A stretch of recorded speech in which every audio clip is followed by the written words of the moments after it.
Hello students. आज हम लोग स्टैटिस्टिक्स का टॉपिक पढ़ने वाले हैं। आपके सिलेबस में जो था आपके सिलेबस में आपको स्टैटिस्टिक्स का एक टॉपिक भी पढ़ना है। ये एक्चुअल में स्टैटिस्टिक्स मैथ्स ही है, बट ये अलग ही एक सब्जेक्ट होता है स्टैटिस्टिक्स का, मैथ्स से अलग। तो ये मैथ्स तो होता है, बट स्टैटिस्टिक्स अलग ही अपना एक एग्जिस्टेंस रखता है आप लाइफ में। तो आपके एग्रीकल्चर इंजीनियरिंग में भी बहुत सारे पार्ट्स हैं जिनमें स्टैटिस्टिक्स का यूज़ किया जाता है, जिसके कारण हम ये टॉपिक पढ़ रहे हैं। अच्छा, अब पढ़ना क्या है आपको? आपके सब्जेक्ट में आपको पढ़ना है टेस्ट ऑफ हाइपोथेसिस। ठीक है, ये टेस्ट ऑफ हाइपोथेसिस पढ़ना है आपको। तो टेस्ट ऑफ हाइपोथेसिस क्या होता है? अब हाइपोथेसिस का मतलब यदि मैं आपसे पूछती हूँ तो आप सबसे पहले एक हिंदी में उसका मतलब बताएंगे कि परिकल्पना है। ठीक है, तो हाँ, एक्चुअल मीनिंग भी इसका यही है। हम जो एजम्पशन करते हैं किसी भी चीज़ के लिए, किसी भी टेस्ट के लिए, अब यहाँ लिखा है टेस्ट ऑफ हाइपोथेसिस है ना, तो कोई भी एक एजम्पशन होता है जिसके लिए हम टेस्ट करते हैं कि वो सही है या नहीं है, हमारा एजम्पशन जो था वो सही है या नहीं है। ठीक है, तो टेस्ट ऑफ हाइपोथेसिस किसा करते हैं? टेस्ट ऑफ हाइपोथेसिस आपके पास में जैसे आप लोग प्रैक्टिकल्स करते हैं, प्रैक्टिकल्स आप लोगों ने किस बेस पे किया है? क्योंकि वो सैद्धांतिक है, ठीक है, थ्योरेटिकल है, वो सभी चीज़ें प्रूव हो चुकी हैं। उन सभी चीज़ों का प्रैक्टिकल करते हैं आप लोग। अभी जो आप लोग अपने सब्जेक्ट्स में करते हैं वो सारे तो प्रूव हो चुके हैं, लेकिन ऐसी चीज़ें जो डाउटफुल हैं, जैसे यदि न्यूटन्स लॉ बना है, न्यूटन्स ने ये गति के नियम दिए, तो उसने कुछ डेटास लिए होंगे, कुछ सिचुएशंस देखी होंगी, मतलब सैंपल्स लिए होंगे ना उसने कुछ, तो बहुत सारी चीज़ें देखने के बाद उसने एक रिजल्ट निकाला। ठीक है, उसने उसको मोमेंट ऑफ इनर्शिया का नाम दिया, लॉ ऑफ इनर्शिया का नाम दिया। तो इसी तरीके से जैसे हम कोई भी टेस्ट करते हैं, जैसे आप भी एक इंजीनियर हो, आपको आगे बहुत सारी चीज़ें करनी है, आपको भी बहुत सारे इन्वेंशन करने हैं, तो आप किसी बेस पे ही उसका इन्वेंशन कर पाओगे। जैसे मान लिया जाए कि मार्केट में एक फार्माटिकल कंपनी है जो एक नया ड्रग लॉन्च कर रही है। ठीक है, तो वो उसकी थियरी तैयार करती है। उसके लिए वो क्या करती है, सैंपल्स, मतलब जो कंट्री में अपने या किसी एक डिस्ट्रिक्ट में अपने सैंपल्स जो है वो डिस्ट्रीब्यूट करती है। डिस्ट्रीब्यूट करने के बाद वो क्या करती है, उसके टेस्ट, मतलब समझ लो कि ऑब्जर्वेशन करती है। तो उसके लिए ऑब्जर्वेशन के बेस पे वो उस सोचती है कि उसका मैं लॉन्च आगे भी करते रहूं या नहीं करूं। ठीक है, तो ऑब्जर्वेशन वो किस बेस पे करेगा? ऑब्जर्वेशन करने के लिए भी कुछ बेस होना चाहिए। तो वो अपनी पुरानी जो मेडिसिन रहती है, ठीक है, पुरानी मेडिसिन से वो उसको कंपेयर करता है। अब वो देखता है कि पुरानी मेडिसिन में क्या रिजल्ट आ रहा था, उसमें कितने % रिजल्ट्स आ रहे थे, तो क्या नए मेडिसिन से भी उतने ही % रिजल्ट आ रहे हैं, तो वो उसका क्राइटेरिया तय कर लेता है कि उससे इतने % रिजल्ट आ रहे थे, तो क्या इससे भी उतने % रिजल्ट आ रहे हैं।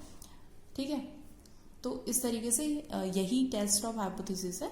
वो मान के चलता है कि ये जो नया मेडिसिन है वो भी तो उसी, मतलब उतने % तो देगा ही रिजल्ट। ठीक है, उससे ज़्यादा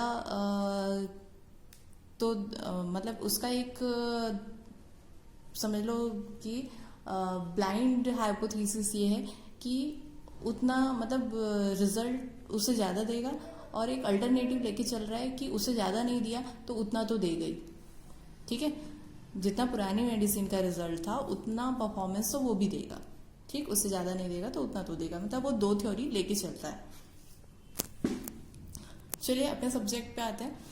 हमको टेस्ट ऑफ हाइपोथेसिस पढ़ना है। तो टेस्ट ऑफ हाइपोथेसिस, जैसे मैंने बोला, दो थ्योरी वो लेके चलता है हाइपोथेसिस में, तो यहाँ भी वो दो थ्योरी लेके चलेगा। तो यहाँ क्या पढ़ रहे हैं हम? आपको देखो, फर्स्ट थ्योरी कहलाती है नल हाइपोथेसिस। ठीक है, क्यों कहलाती है नल हाइपोथेसिस? और उसको H0 से रिप्रेजेंट करते हैं नल हाइपोथेसिस को। नल हाइपोथेसिस इसलिए नल हाइपोथेसिस उसको बोलते हैं, जैसे मैंने आपको फार्मासिस्ट का एक एग्जांपल दिया, उसमें कहा कि उसने पुरानी मेडिसिन के बेस पे नई मेडिसिन मतलब पुरानी मेडिसिन को ड्रॉप करने का सोचा है और नई मेडिसिन लॉन्च कर रहा है वो। तो उसने क्या किया है, उसके लिए ऑब्जर्वेशन के लिए एक थियरी तैयार की है कि यदि वो मतलब उससे ज़्यादा परफॉर्मेंस देगा, ठीक है, तो यदि वो पिछली बार वाला 20% परफॉर्मेंस अच्छा परफॉर्मेंस दे रहा था, तो उसने सोचा है कि ये मेडिसिन 30% या उससे एबो 20% से एबो ही रिजल्ट देगा, ठीक है। तो जो वो ये जो लेके चल रहा है वो क्या होगी,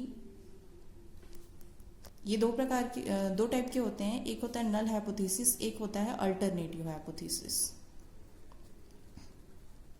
ठीक है। अल्टरनेटिव हाइपोथेसिस जिसको HP या HA से आप शो कर सकते हैं, H1 भी कह सकते हैं आप, ठीक है। तो इसका मतलब क्या है, नल हाइपोथेसिस ये है कि उसने सोचा है कि वो जो मेडिसिन है वो जो पुरानी मेडिसिन थी उसकी जितनी तो परफॉर्मेंस देगी, ये है नल हाइपोथेसिस, ठीक है।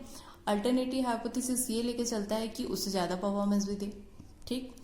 तो ये दोनों चीज़ें यहाँ पर आप समझ गए होंगे कि नल हाइपोथेसिस क्या है, किसी चीज़ के बेस पे कंपेयर करना, ठीक है, मतलब पुराने किसी टेस्ट के बेस पे हम लोग उसका रिजल्ट तय करते हैं, उसको बोलते हैं नल हाइपोथेसिस, ठीक, कि वो उतना परफॉर्मेंस तो देगा ही देगा, ठीक है। अब हमको एक अल्टरनेटिव भी लेके चलना रहता है कि यदि ये थियरी फेल हो गई तो हम क्या करेंगे, मतलब हम जो दूसरा हाइपोथेसिस सोच के रखा है हमने जो भी, तो वो उसको, ठीक है, वो उस पे कैरी करेगा, उसको कैरी करेगा। तो यदि मेडिसिन ने उतना परफॉर्मेंस नहीं दिया, इसका मतलब है कि सेकंड थियरी क्या है हमारी, कैरी होती है, ठीक। अब टेस्ट ऑफ हाइपोथेसिस यही है, सिंपल सी चीज़ है, हाइपोथेसिस है, एजम्पशन करना है आपको और कुछ भी नहीं करना है।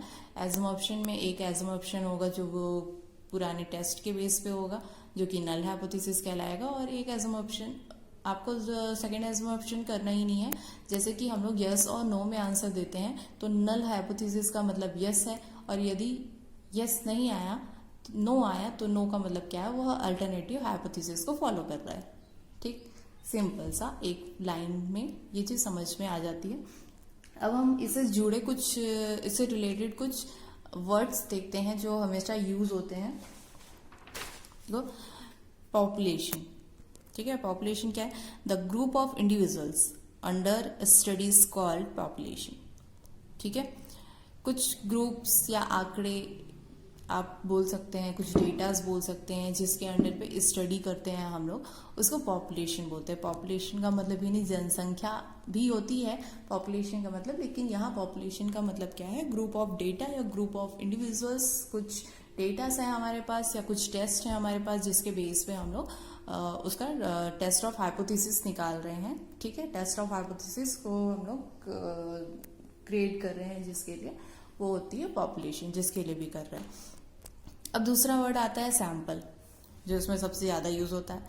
अब मान लिया जाए कि समझ लीजिए एक समुद्र नहीं बोलते, हाँ, आपको जो जमीन होती है, ठीक है, खेत होते हैं, तो खेत की जो मिट्टी है उसका एनालाइज करना है आपको, खेत की मिट्टी का।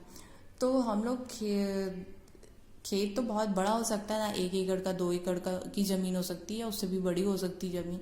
तो हम लोग क्या करते हैं, ठीक है, हम लोग क्या करेंगे, हर 100 सेंटीमीटर की दूरी पे हम लोग देखेंगे, मिट्टी का सैंपल लेते हैं, ठीक है। अब वो इसी तरीके से 50 एकड़ की ज़मीन है तो 50 सैंपल आपके पास हो जाएंगे, 50 से 60 सैंपल आपके पास हो जाएंगे। तो वैसा ही है कि सैंपल्स, ठीक है, यदि आप किसी चीज़ पे टेस्ट कर रहे हैं तो उसके लिए बहुत सारे सैंपल्स हो सकते हैं, ठीक। तो ये हो गया sample size, the number of individuals in a sample is called the sample size. ठीक, जितने नंबर ऑफ इंडिविजुअल्स होंगे सैंपल्स में वो क्या कहलाएंगे, सैंपल साइज कहलाएंगे। ठीक, अब पैरामीटर, अब किसी भी चीज का टेस्ट करने के लिए एक पैरामीटर तय होना जरूरी है। ठीक है, मतलब पैरामीटर मतलब समझ लो कि आपके जैसे कॉलेज में आप पढ़ते हैं तो कुछ चीज़ों में पैरामीटर तय रहता है, हर चीज़ का एक पैरामीटर होता है। ठीक, तो आपको मतलब जो कॉलेज आवर्स हैं उसमें मतलब स्टडी आवर्स जो है, आपके क्लास आवर्स जो हैं, उसके बाद ही आपको कॉलेज से बाहर जाना है, ये यहाँ का पैरामीटर है। ठीक है, उससे पहले आप बाहर नहीं जा सकते, और यदि आपको जाना है तो आपको अपने एचओडी से, अपने एडवाइजर से आपको परमिशन लेनी पड़ेगी, तब जाके आप बाहर जा सकते हैं। ठीक है, तो ये आपका पैरामीटर तय करता है। वैसे ही स्टैटिस्टिक्स में भी जब हम टेस्ट ऑफ हाइपोथेसिस करते हैं, हम किसी सैंपल को टेस्ट कर रहे हैं तो उसके लिए एक पैरामीटर तय करते हैं। ठीक, अब पढ़ते हैं स्टैंडर्ड एरर। स्टैंडर्ड एरर क्या है? The standard deviation of sampling distribution of a statistics is known as its standard error। ठीक है, the standard deviation of sampling, ठीक, distribution of a statistics is known, जो सैंपल डिस्ट्रीब्यूशन होता है उसका जो स्टैंडर्ड डेविएशन होता है, ठीक है, उसको स्टैंडर्ड एरर के नाम से हम लोग जानते हैं। ठीक, अब स्टैंडर्ड डेविएशन क्या होता है? तो स्टैंडर्ड डेविएशन आपने 12th में स्टैटिस्टिक्स का सबसे लास्ट चैप्टर पढ़ा होगा आप लोगों ने, स्टैटिस्टिक्स, जिसमें आप लोग ग्रुप डेटा, अनग्रुप डेटा और मीन मीडियन मोड पढ़ते हैं, स्टैंडर्ड डेविएशन पढ़ते हैं। ठीक है, तो वही स्टैंडर्ड डेविएशन की बात कर रहा है। इसी जो सैंपल और डिस्ट्रीब्यूशन होते हैं उनके स्टैंडर्ड डेविएशन को ही क्या बोलते हैं हम लोग? स्टैंडर्ड एरर कहते हैं। ठीक है, अब आते हैं टेस्ट ऑफ सिग्निफिकेंस में। टेस्ट ऑफ सिग्निफिकेंस को एक बहुत सिंपल शब्दों में मैं समझा देती हूँ। जैसा कि मैंने कहा कि हम लोग किसी भी चीज़ के लिए एक पैरामीटर तय करते हैं, है ना, तो टेस्ट के लिए भी इतने सारे सैंपल हैं, तो सैंपल के लिए भी तो पैरामीटर तय करना पड़ेगा ना आपकी, वो मतलब इतने परसेंट समझ लीजिए कि जैसे पानी का हम लोग कैसे टेस्ट करते हैं कि वो अच्छा है कि नहीं, हम लोग उसकी pH वैल्यू टेस्ट करते हैं। ठीक है, तो pH वैल्यू 7 से कम, 7 से ज़्यादा है, ठीक, 7 है तो उदासीन है वो, तो 7 से कम है तो अम्लीय है, 7 से ज़्यादा है तो क्षारीय है। इस तरीके से उसका पैरामीटर तय है, मतलब 7 उसका पैरामीटर है। उसी तरीके से टेस्ट ऑफ हाइपोथेसिस में भी उसका पैरामीटर है। यहाँ टेस्ट किस बेस पे होता है? एक 5% लेवल पे होता है और एक 1% लेवल पे होता है। हमेशा आपको यही देगा। यदि आपको टेस्ट ऑफ सिग्निफिकेंस का लेवल जो देगा वो 5% या 1% लेवल ही देगा हमेशा। ठीक है, तो टेस्ट ऑफ सिग्निफिकेंस क्या होता है? एक पैरामीटर होता है किसी भी टेस्ट का, जिसके बेस पे ही सैंपल्स को टेस्ट किया जाता है। तो ये रहा टेस्ट ऑफ सिग्निफिकेंस। अब जो बाकी है आपके लिए ये, ठीक है, इनकी थ्योरी, ये जो थ्योरीज आपने देखी, यदि उन थ्योरीज के लिए आपको कहीं और से भी अच्छे टॉपिक्स मिलते हैं, अच्छे मैटर्स मिलते हैं, तो आप उनसे आप उसको प्रिफर करेंगे। मैं ये नहीं बोलती कि ये आपके लिए सफिशिएंट है, इतना डेटा आपके लिए सफिशिएंट है, इतना मैं नहीं कहूँगी। तो आप लोग को जहाँ से भी मटेरियल मिलता है आप लोग ले लीजिए, आप नेट पर सर्च कर सकते हैं, आप बुक में सर्च कर सकते हैं, सारी जगह से आपको जहाँ से भी सर्च करना है। लेकिन आपको जब लगे कि हाँ इतना डेटा सफिशिएंट है, इतना जो थियरी यहाँ नोट्स है वो सफिशिएंट है, तभी आप उसको ओके कीजिएगा। और आप लोग एक बार मुझे डिस्कस भी कीजिएगा यदि आप कोई नया नोट्स वगैरह लेके आते हैं इन सभी टॉपिक्स के ऊपर, तो ठीक है। अब देखो नेक्स्ट है लार्ज सैंपल थ्योरी। ठीक है, लार्ज सैंपल थ्योरी क्या है? The sample size n is greater than 30। ठीक है, it is known as large sample. For large sample, देखो सैंपल साइज हमने पढ़ा था, अभी सैंपल साइज की बात की थी हम लोगों ने। तो जो डिस्ट्रीब्यूशन होता है, सैंपल डिस्ट्रीब्यूशन होता है, वही क्या होता है? सैंपल साइज कहलाता है। ठीक है, जो नंबर ऑफ इंडिविजुअल्स होते हैं, सॉरी, जो नंबर ऑफ इंडिविजुअल्स होते हैं, ठीक है, जितने भी नंबर ऑफ इंडिविजुअल्स रहेंगे उसे हम लोग सैंपल साइज कहते हैं। ठीक, एक तरीका और बता देती हूँ। जैसे मान लिया जाए जब हम लोग किसी एक टेबल बनाते हैं, ठीक है, तो टेबल को हम लोग number of column and number of रोज में हम लोग उसको डिस्ट्रीब्यूट करते हैं। ठीक है, ये सही है। अब उसमें जितने नंबर ऑफ रोज और नंबर ऑफ कॉलम्स होंगे तो वो किस में डिवाइड होता है? m क्रॉस n में डिवाइड होता है। तो वो जो n है, ठीक है, वो क्या है? आपका सैंपल साइज कहलाता है। यहां पर आपको क्लियर हो गया होगा, एक टेबल जो m क्रॉस n में डिवाइड होता है उसमें जो n की वैल्यू होती है वो क्या है? नंबर ऑफ साइज है यहाँ। ठीक है, चलिए ठीक है, ये एग्जांपल में भी आपको समझ में आ जाएगा। अब क्या बोल रहा है इसमें, यदि n की जो वैल्यू है वो greater than and equal to 30 है, ठीक है, तो उसको हम लोग क्या बोलते हैं? लार्ज सैंपल बोलते हैं। ठीक, for large samples the sampling distribution of statistics are normal. ठीक, लार्ज सैंपल्स के लिए सैम्पलिंग डिस्ट्रीब्यूशन क्या कहलाता है? नॉर्मल। ठीक है, तो उसके लिए हम लोग जेड टेस्ट प्रीफर करते हैं। लार्ज सैंपल्स थ्योरी के हम लोग जेड टेस्ट को फॉलो करते हैं। ठीक, a study of sampling distribution of statistics for large sample is known as large sample theory. ठीक, स्मॉल सैंपल थ्योरी में आते हैं। If the sample size n is less than 30, ठीक, यदि वो ग्रेटर देन या इक्वल टू 30 है तो वो क्या कहलाएगी? लार्ज सैंपल थ्योरी कहलाएगी। लेकिन जब n की वैल्यू लेस देन 30 है तो वो स्मॉल सैंपल थ्योरी कहलाती है। ठीक, और स्मॉल सैंपल थ्योरी के लिए हम लोग T test, F test and chi square test को फॉलो करते हैं। ठीक, लार्ज सैंपल के लिए हम लोग जेड टेस्ट फॉलो करते हैं और स्मॉल सैंपल टेस्ट के लिए हम लोग chi square test, F test and T student test follow करते हैं। ठीक है स्टूडेंट्स, आज के लिए इतना ही। इसके बाद हम लोग काई स्क्वायर टेस्ट के बारे में पढ़ेंगे, उससे रिलेटेड क्वेश्चंस देखेंगे हम लोग। थ्योरीज में आपको इतना ही पढ़ना है। इसके बाद हम लोग chi square test, F test, T test and Z test पढ़ेंगे हम लोग। उसके कुछ क्वेश्चंस देखेंगे और आगे की वीडियोस में। Okay students, thank you.